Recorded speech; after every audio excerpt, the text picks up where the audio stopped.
welcome back to my channel. My name is Holly. This is She Reads. Today I'm going to be going through my June wrap up with you, and I know that it's a little bit late. I kind of was having some issues last week posting videos, so I don't really want to get into it, but basically I'm sorry. My TBR for July is going to be late, and this video is going to be late, but bear with me. This month I only managed to read 4 books, and 3 of them was on audiobook.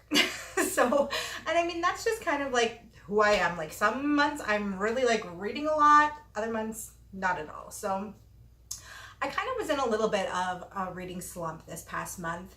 Like I said, I read 4 books, 3 of them was on audiobook, and actually the one physical read that I had, I ended up doing kind of half and half. So I ended up listening to half of it on audiobook and half of it was a physical read. So I mean, it is what it is. I've managed to kind of get myself out of the reading slump, so hopefully this month will be better. But without further ado, let's just get right on into what I actually read this month.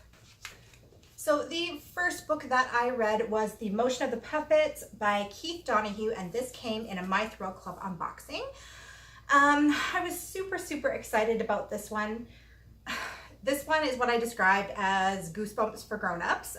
It really reminded me of the Goosebumps books by R.L. Stine, but kind of in a grown-up version. So what ends up happening is this woman, she goes missing, and so you kind of see like 2 sides. You see her husband's side where all of a sudden his wife has gone missing and he's trying to figure out what happened to her, but you also see her side, so you know where she is this entire time.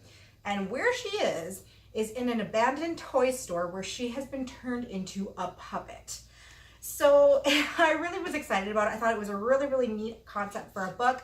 I had never heard of something like this before, and I was super excited to get into it. And unfortunately, it really fell flat for me. I give this book maybe a 2 out of 5. I really just did not enjoy it. In fact, I almost DNF'd it. I came really close to DNFing it, and I'm not even really sure 100% why I finished it. I don't know. It really was drawn out. Like, this book could have been like a novella. It could have been written in half the amount of pages. There is, how many pages here? It is 260 pages. It could have easily been in 130. Like, it was just so drawn out. Parts of it were really boring. It was such a good concept for a book, and I think it could have just gone a lot better. I think it could have just been way more interesting. It was just, yeah, it was just kind of boring. Like, there's not really much I can say about it other than I just didn't really like it. And I'm sad about that because I really wanted to like it. But such is life. The next book that I read was on audiobook, and that was The Sleep Revolution by Arianna Huffington. Like I said many times in the past on my channel, I love to read books about like health and wellness and that sort of thing on audiobook while I'm walking around with my son, going for our walks during the day. So this was one that I read. I'm going to show you the cover there. Hopefully you can see it. So The Sleep Revolution by Arianna Huffington. I love documentaries and like learning about sleep, because sleep is something that I am constantly deprived of.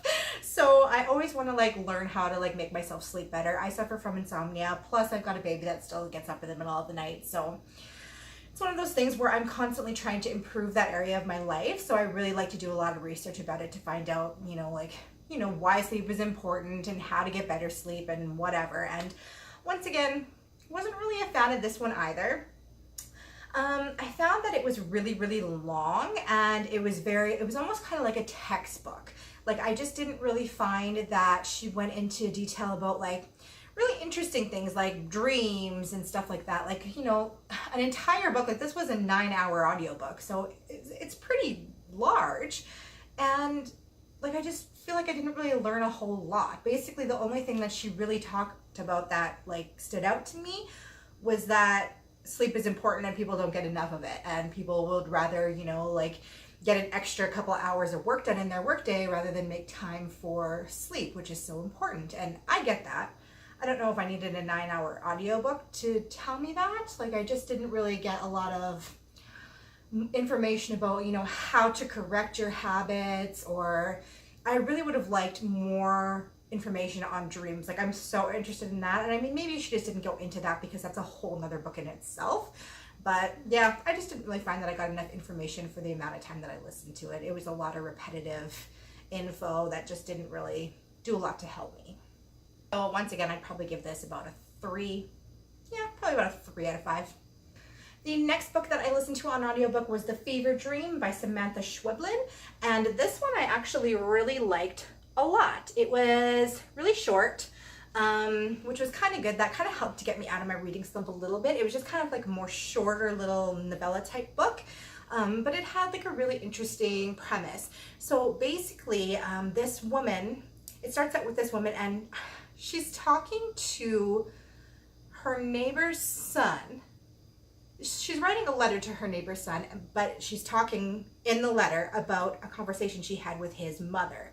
And basically his mother tells her that when her son was a baby, or yeah, I think he was about a year old, he got poisoned and was about to die when she took him to this witch doctor that lived at the end of their street.